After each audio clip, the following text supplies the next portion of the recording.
Hi, my name is Bob Roth, and I'd like to welcome you to this short introduction to what Transcendental Meditation is and is not, a little bit how it works, some of the benefits, and how you would learn the technique. So we're all on the same page. I want to start right off with a very simple working definition of Transcendental Meditation. Number one, TM is a very simple technique.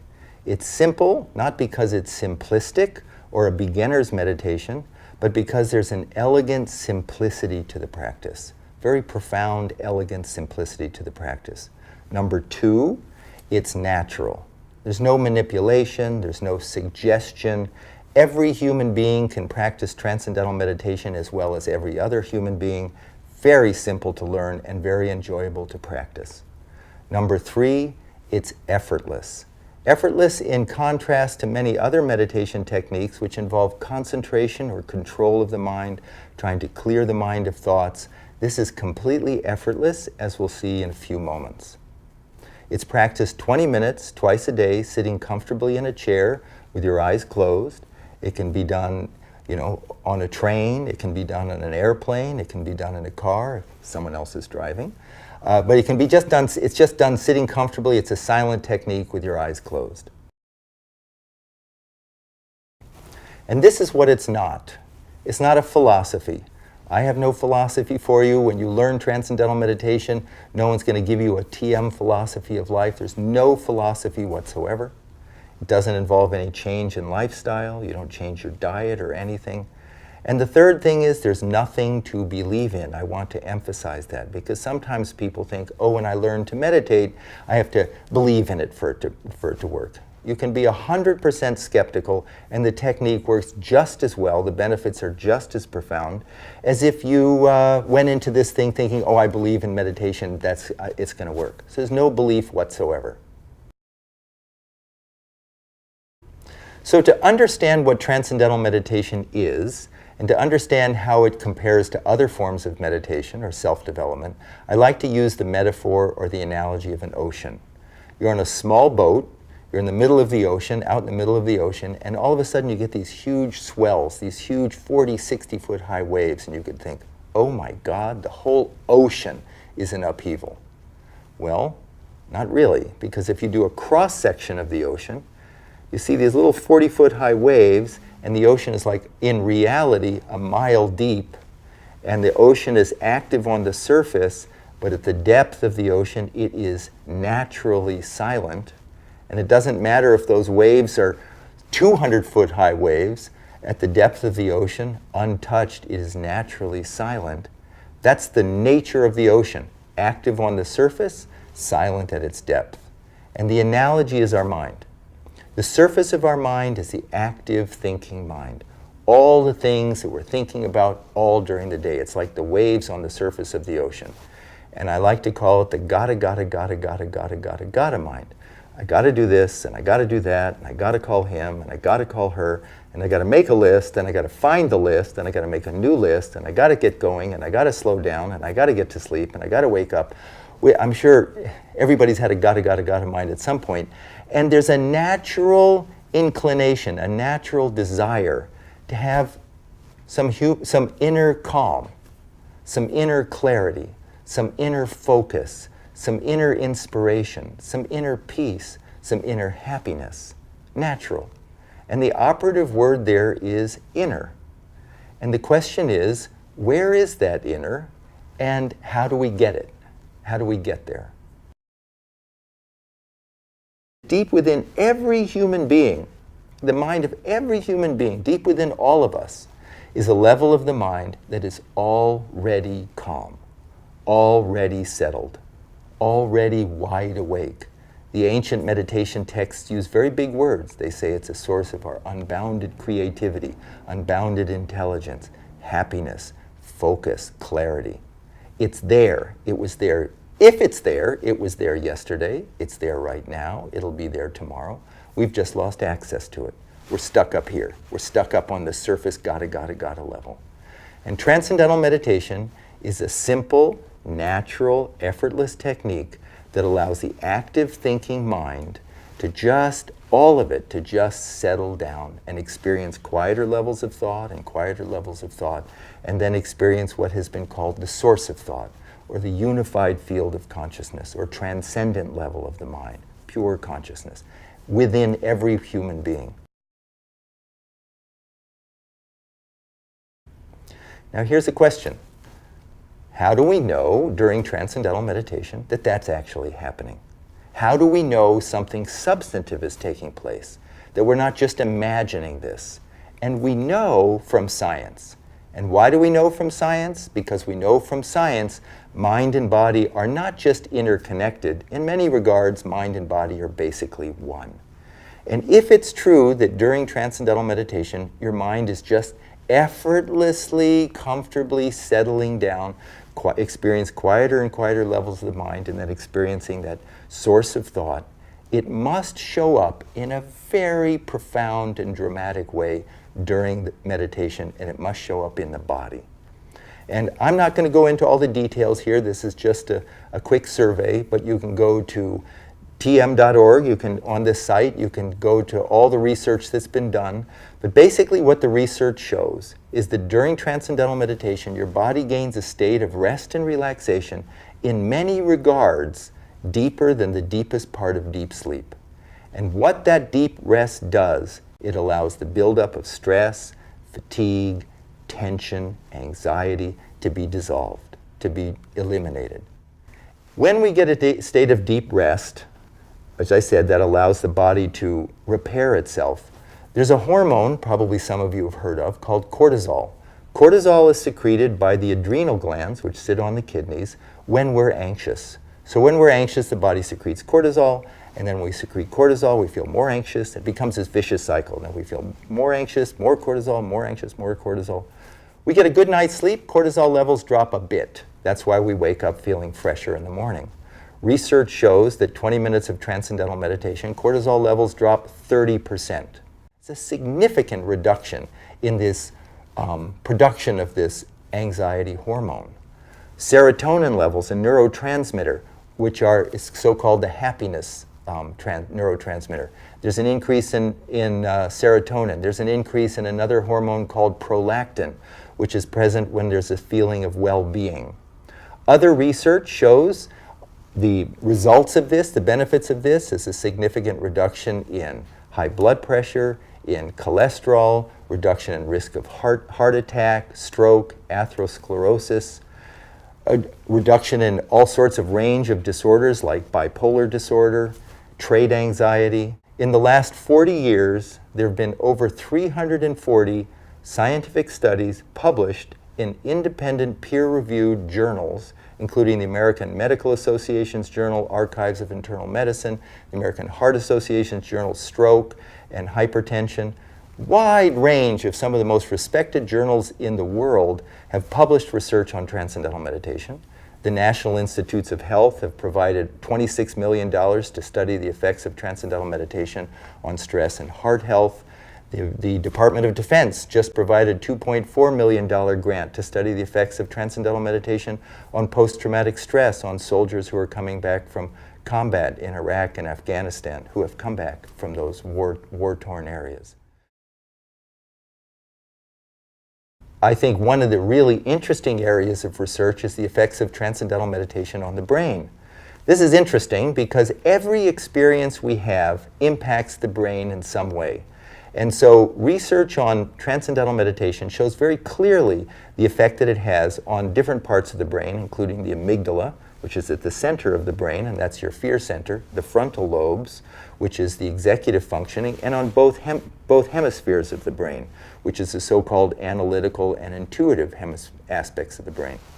And what they find is, what the research shows, is that during transcendental meditation, there's a strengthening of the connections between the frontal lobe and the back of the brain. This is important because the frontal lobes govern decision-making, planning, judgment, problem-solving, sense of self, ethical reasoning. Everything good about the brain depends upon the connections between the front of the brain and the back of the brain, between all aspects of the brain.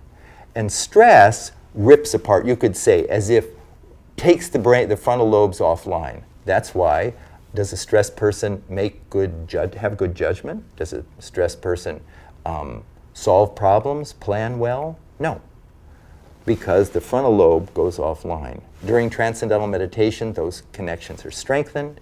During transcendental meditation, the connections between the left and right hemispheres of the brain are strengthened.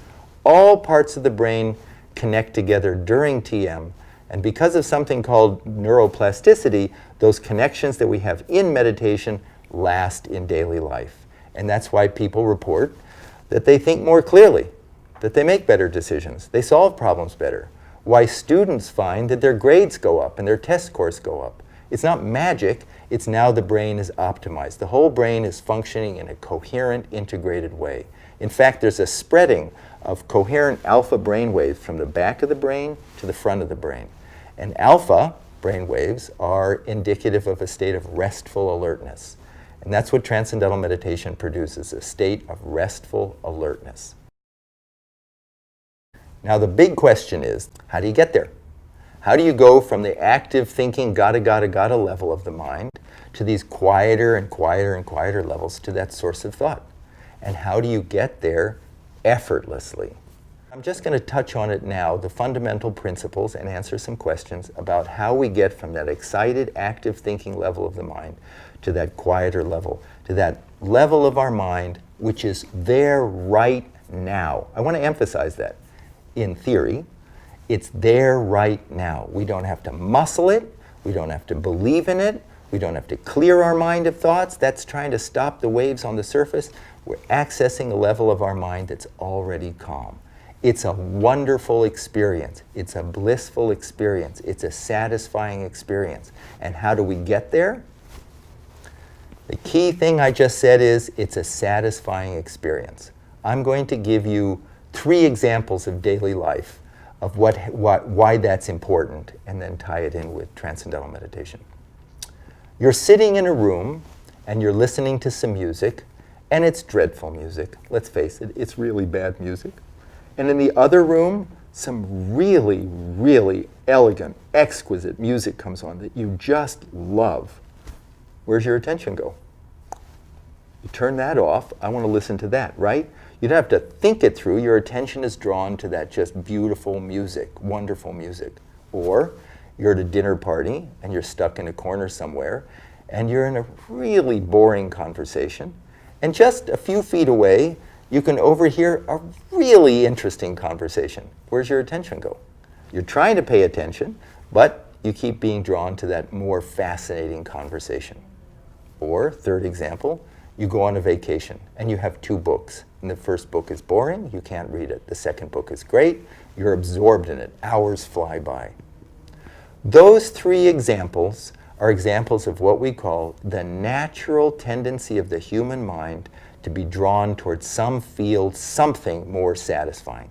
Absolutely spontaneously more satisfying. Inside is a field of great satisfaction. Source of thought, great, very charming field. In transcendental meditation, we learn how to give the attention of the mind an inward direction. Instead of outward through our senses toward that nice music, that interesting conversation, that, is it hard to watch a great movie? No, your attention is drawn to it. But that all goes out through the senses. Now, like that cross-section of the ocean, we learn how to give the attention of the mind an inward direction, and automatically the attention is drawn, settled quieter and quieter and quieter levels, because quieter levels of the mind are increasingly more satisfying, more satisfying. It's like you teach a child how to dive. You say, honey, just stand like this, stand here, now get those initial conditions, bend over like that.